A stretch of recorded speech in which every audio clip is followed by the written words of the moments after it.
हातिम ताई और गरीब लकड़हारा। तहरीर नंबर 1874 में ने इसके सर से बूझ उतारने के लिए अपने हाथ बढ़ाए तो वो फौरन पीछे हट गया। फिर इसने अपना बूझ जमीन पर रखा और कहने लगा, इंसान को अपना बूझ खुद संभालना चाहिए। लोगों के कांधों पे सवार होकर तो सिर्फ कब्र की तरफ जाया जाता है।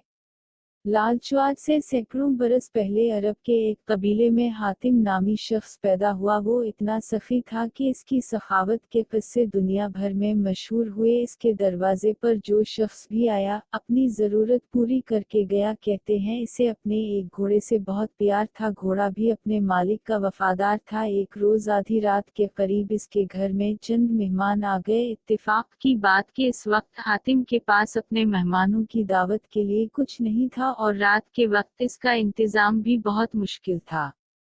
हातिम ताई ने अपना पसंदीदा घोड़ा ज़बा करके मेहमानों की दावत कर डाली और मेहमान नवाजी की लाज रख ली।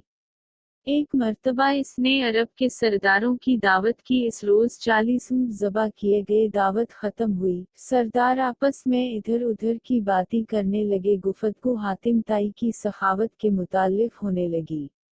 एक सरदार ने कहा, हातिम जैसा फराग दिल आज तक पैदा नहीं हुआ और ना होगा। क्यों ना ये सवाल हातिम से किया जाए, एक सरदार ने कहा। चुनाचे हातिम से पूछा गया कि इसने अपने आप से ज्यादा सख्ती और अजीम इंसान देखा या सुना है। हातिम काफी देर तक सर झुकाकर सोचता रहा और फिर मुस्कुरा कर बोला, बहुत ज्यादा माल व दौलत लिटाने का नाम सखावत नहीं। मेरे नजदीक सखी और अजीम इंसान वो है जो अपने बड़े से बड़े फायदे के लिए किसी का छोटे से छोटा एहसान भी कबूल ना करे। मैंने अपनी जिंदगी में ऐसा शख्स देखा जिसका दिल मेरे दिल से बहुत बड़ा था। वो जरूर किसी मुल्क का बादशाह होगा जिसके पास बहुत बड़ा खजाना होगा। सरदारों ने बैक आवाज कहा, नहीं दोस्तों, ऐसी कोई बात नहीं। हातिम ताई ने जवाब दिया, वो तो एक लकड़हारा था। तमाम सरदारों ने हैरत से एक मेजबान को देखा तो हातिम ने कहा कि एक रोज मैंने सारे शहर की दावत की। मेहमानों को खिलाने पिलाने के बाद मैं जंगल की तरफ निकल गया।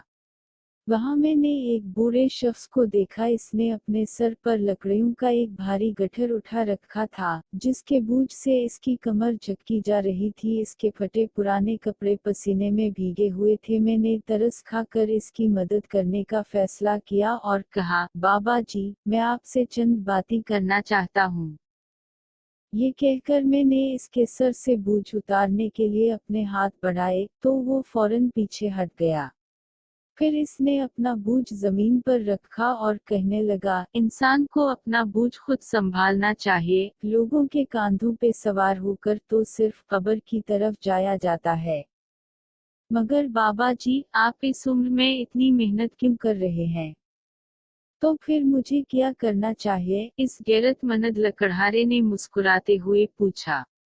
आपके शहर में हातिम ताई रहता है। वो सैकड़ों इंसानों को हर रोज खाना खिलाता है। आप इसके दरवाजे पर क्यों नहीं जाते? ये सुनकर लकड़हारे ने घूर कर मुझे देखा और बड़ी बेनियाजी से कहा, हातिम के 2 हाथ हैं। खुदा ने मुझे भी 2 हाथ अता फरमाए हैं। कितने शर्म की बात है कि मैं इसकी कमाई हुई रोटी खाऊं। किसी का एहसान अठने से बेहतर है कि मैं बेजान लकड़ियों का गुठा सर पर उठा लूं। सब सरदार हैरान होकर हातिम को देखने लगे तो हातिम ने कहा, वो गरीब इंसान मुझसे बड़े दिल का मालिक था। प्यारे बच्चों, दूसरों पर इन्हिसार करने की बजाय अपने हाथ से रिस्क कमाना बाइस इज्जत है।